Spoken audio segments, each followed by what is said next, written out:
حضور فرمانے لگے انسان جیسے جیسے بوڑھا ہوتا ہے نا، دو چیزیں اس میں جوان ہوتی ہیں۔ پہلے حضور کیوں یہ باتیں بتاتے تھے؟ اس لیے کہ ہم جائزہ لے لیں کہ ہمارے اندر تو نہیں یہ فتنہ۔ جیسے جیسے بوڑھا ہوتا ہے دو چیزیں جوان ہوتی ہیں۔ یا رسول اللہ صلی اللہ علیہ وسلم وہ کون سی؟ فرمائے ایک اس کا دل کرتا ہے سارا زمانہ مجھے پوچھ کے چلے، میری عزت کرے، وہ سمجھتا ہے کہ اب ہر آدمی مجھ سے پہلے پوچھے۔ اور دوسرا فرمایا جیسے جیسے بوڑھا ہوتا ہے اس کے اندر دولت کا لالچ بڑھتا جاتا ہے، اس کی ذمہ داریاں کم ہو رہی ہیں، پر اس کا وہ لالچ، وہ ہوس، وہ نشہ وہ اتر نہیں رہا، یہ تباہ کر دیتا ہے۔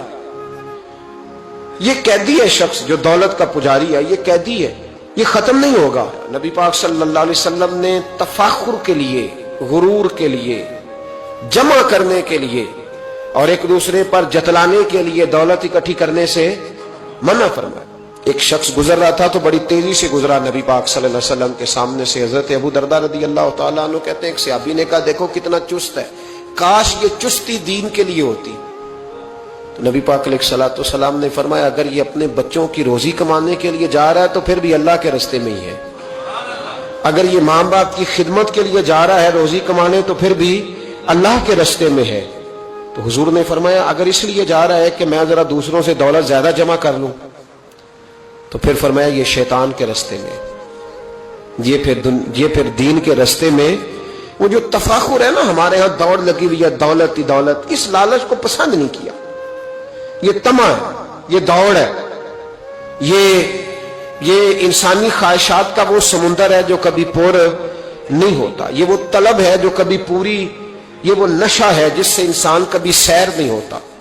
اور قرآن پاک نے مثال دی، فرمایا الہاکم التکاثر، تمہیں غافل کر دیا ہے دنیا کی طلب نے، مال کی طلب میں تم اتنے غافل ہو گئے کہ حتی زرتم المقابر، یہاں تک کہ تم نے قبروں کے منہ دیکھ لیے، پیسے لینے جا رہے تھے رستے میں مر گئے، دولت اکٹھی کرنے جا رہے تھے کہ راہ میں وقت آ گیا، حتی زرتم المقابر۔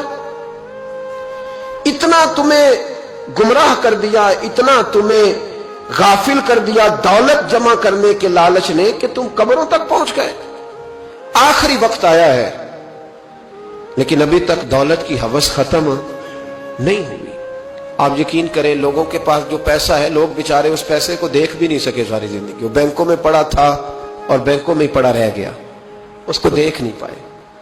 اتنی جائیدادیں جمع کرنی تھی، ان جائیدادوں میں کبھی وہ وقت گزار نہ پائے۔ ان سے تو ان کے مزارے اچھے، جنہوں نے کم از کم ان زمینوں میں وقت تو گزارا، وہاں رہ تو سکے وہ، لیکن دولت کا نشہ روز بروز لوگوں پہ چڑھتا جا رہا۔